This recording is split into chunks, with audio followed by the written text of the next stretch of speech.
What's going on, everyone? Scott here from Depression to Expression. We're going to talk about some trees and some nature and some leaves and grass in the blue skies. Why is nature good for your mental health, everyone? Is it? What's your experience in the matter? I don't know. Now, if you're watching the screen, this is an article from HuffPost. And I believe, if we scroll down here, this is a talk in the park, mental health perspectives. This video, embedded video, was taken in Toronto. I don't know who this girl is, but maybe it's time for a little collab with a little mental health Torontonian there. What do you say? And this was written by Robert Whitley, assistant professor of psychiatry at McGill University. And McGill University is in Quebec, Canada, where all the French are. And the French are we just won't speak of that here. Actually, I'm French. What am I even saying? Okay, why nature is good for your mental health. Hiking, swimming, biking, and other outdoor pursuits are part of our national DNA. And indubitably, wow. This guy used that in an article, that word indubitably, good for our physical health. Well, I wouldn't say right away outdoor pursuits are part of our national DNA. Now, us Canadians, okay, okay, listen. It's not part of our national DNA. As Canadians, we love nature more than Americans, more than Europeans, more than Australians. No, we don't. Instead of our national DNA, it should have just been our human DNA. Okay? As we grew up, as we evolved, as a species, we were in the wilderness, we were in the forest all the time, hunter-gatherers. We were not in front of our computers sitting down the majority of the time. This is why it's in our DNA. It's not a national thing, Robert Whitley. Come on, man. Let's go. Canadians, we're not stubborn like that. We're not like, this is how Canadians are, but that's how Americans are. Of course not. Of course not. We love every country except the bad ones.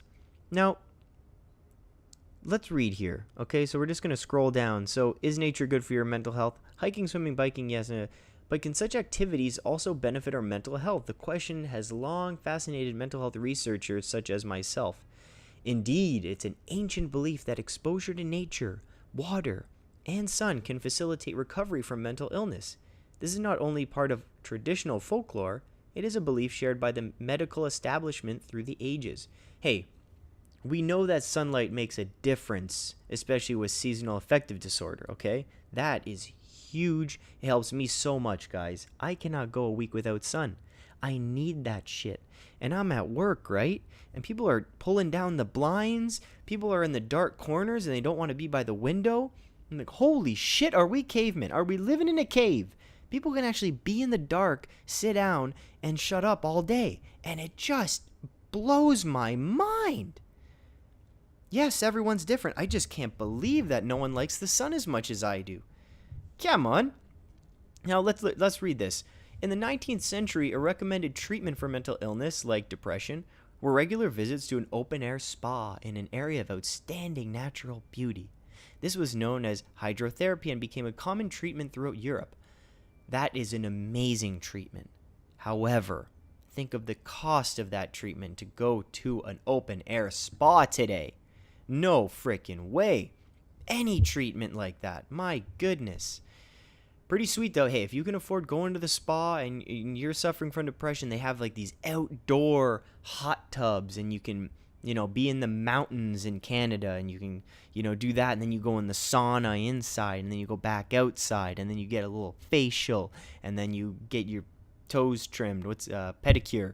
I could see how that could make you feel better. Absolutely. Furthermore, mental asylums such as the Douglas Hospital in Montreal were deliberately built in the countryside, often a vast tree-laden, manicured grounds near quiet water. The decision to create such hospital environments was based on a belief in the curative power of nature, as well as a belief that industrialized environments worsened mental health. And this brings us to our next point, guys. I'm from Toronto. I'm in the downtown. Are cities bad for mental health? Well, if you just think about it logically, okay? You're stepping over people's shoes all the time. It's bing, bing, bang, bang, honk, honk, chunk, chunk, right? It's a constant go. The stimuli that you get in a city versus out in nature, out in the countryside, I feel like you just have more space to think, more space to be present. The city can, I completely understand how that can cause more stress. Let's see what it says here in the article. The belief that mental health is worse in industrialized and urbanized environments is supported by some evidence. For example, some research suggests that the rates of mental illness are higher in urban centers compared with rates in the countryside. Well, I wonder how they measure that, because obviously the population is massive in cities versus the countryside. Do they do it like based on the population, or how's that measured? Let's continue reading. On the other hand, this can be explained by compositional effects whereby people vulnerable to mental illness flock to the inner cities, which contain more shelters, services, and supports. Bingo. On the other hand, it can be explained by contextual effects where the urban environment can create toxic levels of loneliness and stress. Interesting. And how true is that, though? It's like I live by myself in my condo. I wouldn't say I'm lonely, but I could see how it could be if someone doesn't have a good social circle or family support and doesn't get along with their family. What do? You end work and then you come home and then you're alone for the whole day, and then on weekends, what do you do? So loneliness is a huge part of depression. And this person continues to write, we are currently in an era of biological psychiatry, and conventional medicine tends to ignore the potential role of nature in healing and recovery. It's unfortunate given that evidence suggests that contact with nature can improve mental health in 3 ways. Well, that's all we need to know, guys, as far as treatment. Where is the evidence? And even if there is no evidence, let's not... You don't create a new psychiatric drug if there's no evidence that it will work when they do all these tests with placebos and everything. Nature-wise, you can't really prescribe this to absolutely everyone and it will work, kind of just like psychiatric meds. So if it works for you, let's say the evidence says nature does not work to treat depression, but you go in the forest, you go, take a piss in the woods and you feel better. Well, that's evidence enough. It works for you, right? Let's see the 3 things. Exercise, sunlight, and the great outdoors. That works. Okay? Because you're getting exercise as well, which is what he just talks about there. Antidepressant medication, exercise can exceed that. Yes, we've heard that a billion times. We know. Secondly, research suggests that exposure to sunlight can be very important for positive mental health. All right, everyone know that? You know that. Indeed, lack of sunlight has been implicated in high rates of suicide in northern countries such as Greenland and Finland. Thus, being exposed to sunlight, especially in conjunction with exercise, can further improve mental health. Bingo, bango, bongo, ching, ching. Thirdly, people with the most severe mental illnesses, such as schizophrenia, often have problems with their physical health. This frequently includes issues of obesity, a common side effect of psychotropic medication, and sleep difficulties. Outdoor activity in people with severe mental illness can thus help improve their physical health, which will then improve their overall quality of life. Awesome. So, the last point, nature therapy. Some mental hospitals have programs to promote contact with nature. When they talk about the Douglas Hospital in Montreal, of course. It also has an animal-assisted therapy program, which involves patients taking therapeutic dogs on long walks on the hospital grounds. There's little systematic research on the effects of these programs, but a few studies suggest that they can reduce anxiety, stress, and loneliness.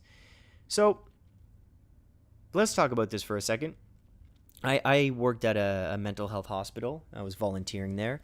And you couldn't go outside unless you were a smoker. Or you needed to be escorted. And there were no hospital grounds. This is basically right off Davis Drive, which is a pretty damn busy street. So you were inside. There were no plants inside, no indoor plants. The lighting, just fluorescent lighting, no windows, or maybe one window. Actually, you know what? I can't remember a window. Guys, it was terrible. You want someone to recover from depression, some debilitating illness, and you just want to put them in a brick room with terrible food. In the middle, they had the nurse, this glass dome where the nurses would open up a little takeout window and give them their medication and close it. it just blows my mind. And the funding for these things is one thing, but I don't know how people expect people to get, how the hospital staff expects people to get better when places look like this. I think nature needs to be it's an integral part of recovery. I guarantee it. And it says right here, it says right here in the article, right? There is some evidence, and we can look further into this, but please comment if you feel the same way. If you have experienced depression, you take a walk with your dog, or you go to the forest, or you just take a walk outside, or you just lie in the sun for 5-10 minutes and you feel a bit better. Please comment if that happens to you. Nature is a huge part of this, guys. I'm telling you, if you're suffering, you gotta move. I know it's hard as hell. I know you can't get out of bed. You don't want to get off the couch. You don't even want to open your door to go outside. But I guarantee it, once you do, it has the potential to make you feel a lot better. So give it a shot. Why nature is good for your mental health? Those are the reasons. I would say bingo. In my experience, hell yeah, the more nature, the better. Don't forget to subscribe, like the video. Au revoir.